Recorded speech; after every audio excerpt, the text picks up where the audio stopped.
ఆ రాత్రంతా వాళ్ళు ప్రయాసపడిన ఒక్క చేప కూడా పడలేదు. యేసు ప్రభు చెప్పిన మాట ప్రకారము వల వేస్తే 2 దోణిలు నిండుగా చేపలు పడ్డాయో పేతురికేమో అర్థం కాలే. వృత్తిలో నాకు నైపుణ్యత ఉంది, రాత్రంతా ప్రయాసపడ్డాము, ఇటువంటి అద్భుతము ఏ విధంగా జరిగింది అని ఆశ్చర్యపడి సీమోను పేతురు అది చూచి యేసు మోకాళ్ళ ఎదుట సాగిలపడి, ప్రభువా నన్ను విడిచిపోము, నేను పాపాత్ముడని చెప్పాను. ఎవరు చెప్పారు పేతురికి పాపాత్ముడని? యేసు ప్రభు ఒక్క మాట కూడా చెప్పలేదే. లోతుకు నడిపించి వల వేయమన్నాడు అంతే. వల వేస్తే విస్తారమైన చేపలు పడ్డాయి అంతే. అయితే ఈ సంఘటన పేతురులో ఒక మార్పు కలుగజేస్తూ ఉంది. ఆయన ఏమంటా ఉన్నాడంటే, ప్రభువా నేను పాపాత్ముడును, నన్ను విడిచి వెళ్ళిపోమని ఆయన అంటా ఉన్నాడు. అందుకు యేసు భయపడకము, ఇప్పటి నుండి నీవు మనుషులను పట్టువాడవే ఇందు అని సీమోనుతో చెప్పాను. దేవుని దగ్గరికి అనేక మందిని నడిపించేటటువంటి వాడుగా ఉంటావు అని యేసు ప్రభు వారు చెప్పారు. ఎప్పుడైతే యేసు ప్రభు వారు నీవు మనుషులను పట్టువాడే ఇందు అని చెప్పాడో, వారు దోణెలను దరికి చేర్చి సమస్తమును విడిచిపెట్టి ఆయనను వెంబడించిరి. ఇది అద్భుతం. సమస్తము విడిచిపెట్టి అంటే చేపలు పట్టేదానికి తమ వృత్తికి సంబంధించినటువంటి ప్రతి పనిముట్టును వదిలేశారు వాళ్ళు. ఎప్పుడైతే యేసు ప్రభు వారు వీరందరినీ శిష్యులుగా చేసుకున్నారో యేసు ప్రభుతోనే ఉన్నారు. యేసు ప్రభు చేసినటువంటి అద్భుత కార్యాలు చూశారు. లాజరు చనిపోయి సమాధిలో ఉంటే 4 రోజులు లాజరు బయటికి రమ్మంటే లాజరు బయటకు వచ్చాడు. పేతురు చూడలేదు, అద్భుతాన్ని చూశాడు. జక్కయ్య జీవితము, ఒక పాపములో జీవిస్తున్నటువంటి జీవితాలు మార్చబడటం తమ కళ్ళారా చూశారు వాళ్ళు. ఎంతోమంది ఆ విధంగా తమ పాపపు జీవితాలని వదిలి యేసు ప్రభు వారిని వెంబడించినటువంటి వారిని చూశారు. శానదయం పట్టినటువంటి వ్యక్తి స్వస్థపరచబట్టు చూశారు. సాక్షాత్తు పేతురే నీళ్ళ మధ్య నడిచాడు. రూపాంతర కొండ అనుభవంలో పేతురున్నాడు. ఏలియాని మోషాని చూశాడు పేతురు. యేసు ప్రభు అడిగారు, నన్ను ఏమనుకుంటున్నారు మీరంటే పేతురే చెప్పాడు, నీవు సజీవుడైన దేవుని కుమారుడువు అంటే దేవుడే నీకు బయలుపరచాడని యేసు ప్రభు చెప్పారు. ఇంత అద్భుతమైనటువంటి ఆరంభం తర్వాత ఇంతగా యేసు ప్రభుతో దగ్గరగా ఉండి ఎన్నో అద్భుత కార్యాలు చూసి ఎంతో ఆత్మ సంబంధమైనటువంటి అనుభవాన్ని సంపాదించుకున్న తర్వాత జరిగినటువంటి ఒక విచారకరమైన విషయం ఏంటంటే, ఎప్పుడైతే యేసుక్రీస్తు ప్రభు వారిని ఆ గెస్తమైన తోటలో పట్టుకున్నారో ఆయన పడిపోవటం మనకు కనబడతా ఉంది. నువ్వు కూడా యేసు ప్రభుతో ఉన్నావు కదా అంటే నేను ఎరుగును అంటా ఉన్నాడు. 3 సార్లు ఆయన ఎవరో నాకు తెలీదు, నేను ఎరుగును అన్నాడు, ఒట్టు పెట్టుకున్నాడు, శపించుకున్నాడు. అందరూ విడిచినా నేను నిన్ను విడువును అని చెప్పినటువంటి పేతురు యేసు ప్రభు వారిని ఎరగనని చెప్పటం మనం చూస్తూ ఉన్నాం. ఒక అద్భుతమైనటువంటి ఆరంభం పేతురులో కనబడతా ఉంది, కానీ మధ్యలో తడబడినటువంటి పరిస్థితులు మనకు కనబడతా ఉన్నాయి. యేసు ప్రభు వారిని సిలువేశారు. సిలువేసిన తర్వాత యేసు ప్రభు తిరిగి లేచాడు, పునరుద్ధానుడై లేచాడు. అక్కడ కూడా యోహాను పేతురు వెళ్ళి ఆ సమాధిలో యేసు ప్రభు వారు లేకుండటం ఇవన్నీ చూశారు, తమ కళ్ళతో చూశారు. అంతేకాదు యేసు ప్రభు వారు పునరుద్ధానుడు అయిన తర్వాత తోమా లేనటువంటి సందర్భంలో అందరికీ కనబడతాడు, తర్వాత తోమా ఉన్నప్పుడు కనబడతాడు. లూకాసు వార్త 5వ అధ్యాయంలో జరిగినటువంటి ఒక సంభవము అదే విధంగా ఒక రిపిటేషన్ మనకు కనబడుతుంది. ఇక్కడ 5వ అధ్యాయం లూకాసు వార్తలో మనం చూసినట్లయితే నన్ను వెంబడించని అని అడగలేదు, కానీ వాళ్ళు వెంబడించారు.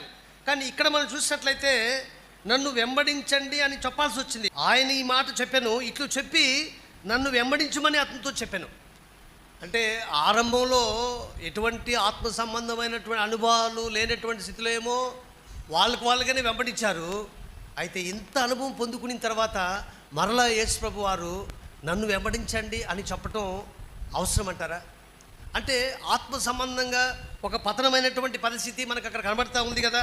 యేసు ప్రభు వారు నీవు నన్ను ప్రేమిస్తున్నావా, నీవు నన్ను ప్రేమిస్తున్నావా, నీవు నన్ను ప్రేమిస్తున్నావా అని 3 సార్లు అడిగినటువంటి ఆ అనుభవం తర్వాత అపోస్తుల కార్యంలోకి మీరు వచ్చినట్లయితే అక్కడ జరిగినటువంటి అనుభవాలు అద్భుతంగా ఉంటాయి.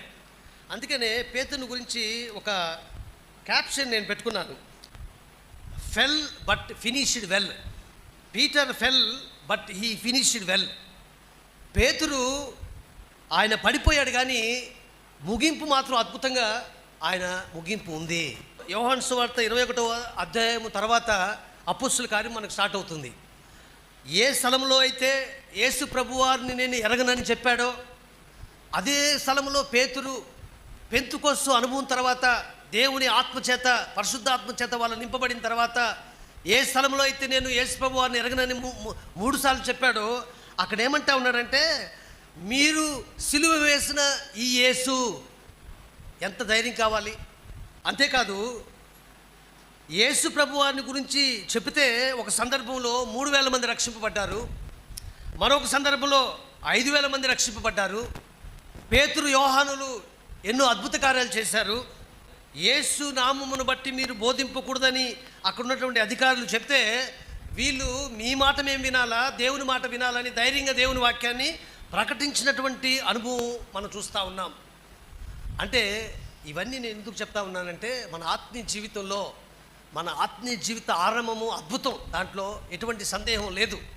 అయితే ఇంతకాలం గడిచిన తర్వాత మన చివరి దశలో మనము దేవునితో మనకున్నటువంటి సాన్నిహిత్యం ఏ విధంగా ఉంది, మనం దేవుణ్ణి ఆరాధించేటటువంటి ఆ ఆరాధన మాటల వరకే ఉందా, లేకపోతే జీవితంతో మనం దేవుణ్ణి ఆరాధిస్తూ ఉన్నామా అనేది మనం ప్రశ్నించుకోవాలని నేను ఈ విషయాలు తీసుకొస్తా ఉన్నాను. ఒక సందర్భంలో మనం చూసినట్లయితే రాజు అయినటువంటి హేరోదు యాకోబుని ఖడ్గంతో చంపించేశాడు. ఆ రాత్రి పేతురు చెరసాలలో నిద్రపోతూ ఉన్నాడు. నెక్స్ట్ అక్కడ సిచ్యువేషన్ ఎట్లుందంటే, ఉదయం అయితే పేతురును కూడా చంపే పరిస్థితులు అక్కడ ప్రయత్నాలు జరుగుతున్నట్టు మనకు కనబడతా ఉన్నాయి. అయితే పేతురు ఒకప్పుడు యేసు ప్రభువారిని ఆయన నాకు తెలియదు అని చెప్పినటువంటి పేతురు ఉదయానికంతా నేను మరణించే పరిస్థితులు ఉన్నాయి అని తెలిసి ఎంత గాఢంగా నిద్రపోతూ ఉన్నాడంటే, సంఖ్యలు వేయబడ్డాయి, ఇటుపక్క అటుపక్క సైనికులు ఉన్నారు. నిద్ర పడుతుందండి మనకు? ఉదయాన్నే ఒకవేళ ఏ విధంగా చంపుతారో తెలియదు, ఉదయాన్నే నేను చనిపోతాను అనే విషయం తెలిసినప్పుడు ఒక వ్యక్తి నిద్రపోగలడా అంటే, పేతురు చక్కగా నిద్రపోతూ ఉన్నాడు. దేవదూత వచ్చి తట్టి లేపవలసిన పరిస్థితి ఏర్పడింది పేతుర్ని. అంటే నేను ఎందుకు ఈ మాటలు చెప్తా ఉన్నానంటే, ఆయన అటువంటి అనుభవంలో నుంచి ఒక గొప్ప అనుభవంలోనికి వచ్చాడు. యేసు ప్రభువారు అంటున్నారు కదా, ఈయన ఎట్టి మరణము వల్ల దేవుని మహింపరుస్తాడో అనే మాట ఆయన మరణాన్ని గురించి యేసు ప్రభువారు చెప్పారు. కాబట్టి పేతురు పడిపోయినప్పటికీ కూడా ఆయన ముగింపు అద్భుతం.